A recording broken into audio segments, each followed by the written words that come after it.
ಕುಸಿದು ಬೀಳುವಂತಿರುವಂತಹ ಶಾಲಾ ಕಟ್ಟಡದಲ್ಲಿ ಪಾಠ ಪ್ರವಚನ, ಅಲ್ಲಲ್ಲಿ ಸೀಳಿದಂತಹ ಗೋಡೆಗಳು, ಮೇಲ್ಛಾವಣಿ ಕುಸಿತದ ಭೀತಿ.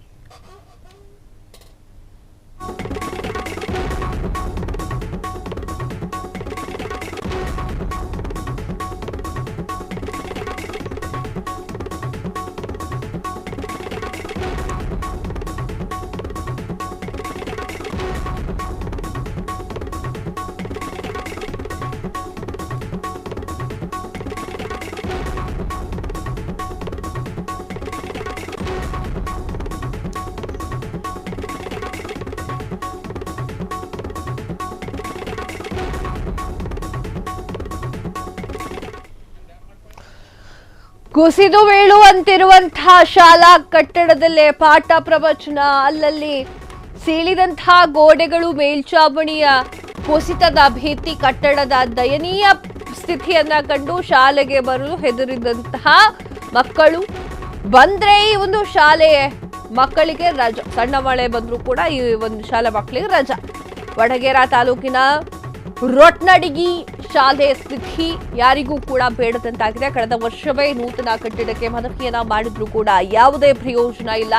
ಅಧಿಕಾರಿಗಳು, ಜನಪ್ರತಿನಿಧಿಗಳಿಂದ ಸಂಪೂರ್ಣ ನಿರ್ಲಕ್ಷ್ಯ. ವಡಗೇರಾ ತಾಲೂಕಿನ ಕರವೇ ಅಧ್ಯಕ್ಷ ಅಬ್ದುಲ್ ಜಿಗಾನ್ ಅವರು ಆಕ್ರೋಶ. ಶಿಕ್ಷಣ ಸಚಿವ ಮಧು ಬಂಗಾರಪ್ಪ ಅವರೇ ಇತ್ತ ಸ್ವಲ್ಪ ಗಮನವನ್ನ ಹರಿಸಿ. ಎಸ್ ವೀಕ್ಷಕರೇ, ಶಿಕ್ಷಣ ಸಚಿವರಾಗಿರುವಂತಹ ಮಧು ಬಂಗಾರಪ್ಪ ಅವರು ಈ ಒಂದು ಸ್ಟೋರಿಯನ್ನು ನೋಡಲೇಬೇಕು. ಕಟ್ಟಡ ಯಾವ ಪರಿಸ್ಥಿತಿಯಲ್ಲಿದೆ ಅನ್ನೋದನ್ನ ಈಗ ಸ್ಕ್ರೀನ್ ಮೇಲೆ ನೀವೇ ನೋಡ್ತಾ ಇದ್ದೀರಾ. ಮಕ್ಕಳು ಹೆಂಗ್ ಬರ್ಬೇಕಿಲ್ಲಿ? ಚಿಕ್ಕ ಮಳೆ ಬಂತು ಅಂತಂದ್ರೆ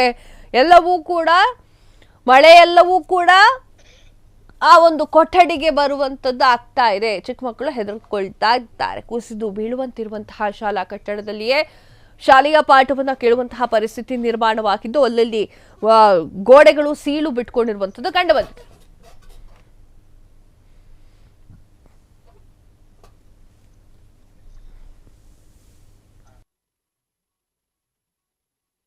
ಶಾಲೆ ಶಿಥಿಲಗೊಳಿಸಿರುವುದು, ಅಲ್ಲಿ ಸುಮಾರು 100 ಜನ ಮಕ್ಕಳು ವಿದ್ಯಾಭ್ಯಾಸ ಮಾಡ್ತಾ ಇದ್ದಾರೆ. 1ನೇ ತರಗತಿಯಿಂದ 7ನೇ ತರಗತಿ ಶಾಲೆಯಲ್ಲಿ ಇರೋದು. ಅಲ್ಲಿ ಒಬ್ಬರು ಸರ್ಕಾರಿ ಕಾಯಂ ಶಿಕ್ಷಕರು ಇರೋದು, 3 ಜನ ಅತಿಥಿ ಶಿಕ್ಷಕರು ಕಾರ್ಯಕ್ರಮ ಮಾಡ್ತಾ ಇದ್ದಾರೆ.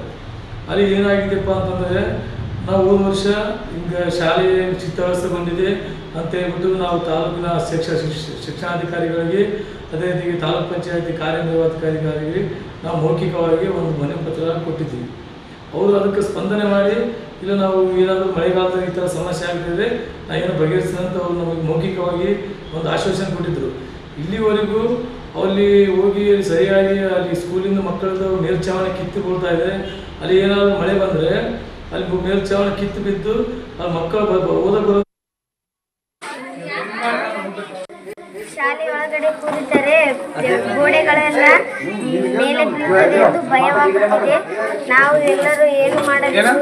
ನಮ್ಮ ಸರ್ ಹಾಗೂ ನಮ್ಮ ಶಾಲೆಯ ಅಧ್ಯಕ್ಷರು ಮತ್ತು ಎಲ್ಲರಿಗೂ ದೊಡ್ಡವರಿಗೂ ಹೇಳಿದರೂ ಕೂಡ ದೂರ ಲೆಟರ್ ಪತ್ರಗಳು ಕೊಟ್ಟರೂ ಕೂಡ ಯಾರು ಕೂಡ ಗಮನಿಸುತ್ತಿಲ್ಲ. ಹಾಗಾಗಿ ಶಾಲೆ ಒಳಗಡೆ ಕೂರಿದರೆ ಕ್ಷಣದ ಸುದ್ದಿಗಳಿಗಾಗಿ ಫ್ರೀಡಂ ಟಿವಿ ಸಬ್ಸ್ಕ್ರೈಬ್ ಮಾಡಿ, ಲೈಕ್ ಮಾಡಿ ಹಾಗೂ ಫಾಲೋ ಮಾಡಿ. ಹೊಸ ಸುದ್ದಿಗಳ ನೋಟಿಫಿಕೇಶನ್ಗಾಗಿ ಬೆಲ್ ಐಕಾನ್ ಮೇಲೆ ಕ್ಲಿಕ್ ಮಾಡಿ.